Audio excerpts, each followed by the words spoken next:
భద్రాచలంలో భవనం కూలిన ఘటనలో మరో కార్మికుడు మృతదేహం లభ్యమైంది. 2 రోజుల పాటు రెస్క్యూ ఆపరేషన్ చేసిన సహాయక సిబ్బంది శిథిలాల్లో చిక్కుకున్న మరో కార్మికుడు ఉపేందర్ మృతదేహాన్ని బయటకు తీశారు. డెడ్ బాడీని ఆసుపత్రికి తరలించారు. దాదాపు 10 గంటల పాటు శ్రమించి వెలికి తీసిన కార్మికుడు కామేశ్వరరావు చికిత్స పొందుతూ ఆసుపత్రిలో నిన్న చనిపోయాడు. ఈ ఘటనలో ప్రాణాలు కోల్పోయిన కార్మికుల కుటుంబాలకు న్యాయం చేయాలంటూ బంధువులు కలెక్టర్ వాహనాన్ని అడ్డుకొని నిరసన తెలిపారు. రెస్క్యూకి సంబంధించిన మరింత సమాచారం మా ప్రతినిధి సైదులు అందిస్తారు. భద్రాచలంలో కుప్పకూలున్న 5 అంతస్తుల భవనం 2 రోజులుగా సహాయక చర్యలు చేపడుతున్నారు. మనం చూడొచ్చు విజువల్స్ లో. దాదాపుగా రెస్క్యూ టీం 10 గంటల పాటు కూడా శ్రమించి కామేశ్వరరావు అనే కార్మికుడిని బయటకు తీశారు. ఆయన చికిత్స పొందుతూ మృతి చెందారు.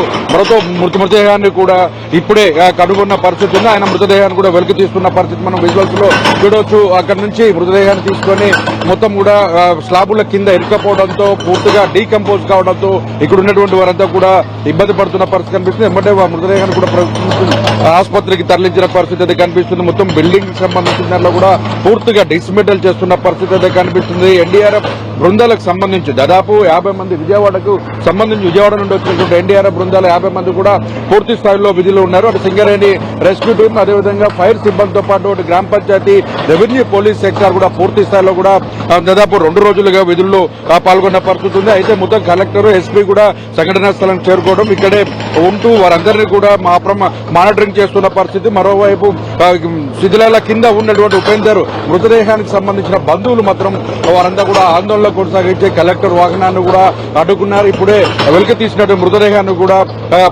భద్రాచలం ప్రభుత్వ ఆసుపత్రికి తరలించారు. బంధువులు కూడా ఆందోళన చేసే అవకాశం కూడా కనిపిస్తుంది. ఎందుకంటే తమకు న్యాయం చేయాలి, ఉపేందర్ కి సంబంధించిన వారి కుటుంబ సభ్యులను ఆదుకోవాలని చెప్పేసి కూడా ఒకవైపు ఆందోళన కొనసాగిస్తున్న పరిస్థితి కనిపిస్తుంది. ఇప్పుడు ప్రజా సంఘాలు కూడా దానికి సంబంధించి నిరసన తెలియజేస్తున్న పరిస్థితి ఉంది. మొత్తంగా ఈ కార్యక్రమాల కంటే మొత్తంగా 2 రోజులుగా జరుగుతున్నటువంటి ఈ రెస్క్యూ ఆపరేషన్ కూడా దాదాపుగా 2 రోజులు కూడా పూర్తి చేశారు. 3వ రోజు కూడా బిల్డింగ్ కి సంబంధించినటువంటి పూర్తిగా డిస్మెటల్ అవుతున్న పరిస్థితి అయితే మనం విజువల్స్ లో చూడవచ్చు. అయితే ఈ భవన నిర్మాణం చేపట్టినటువంటి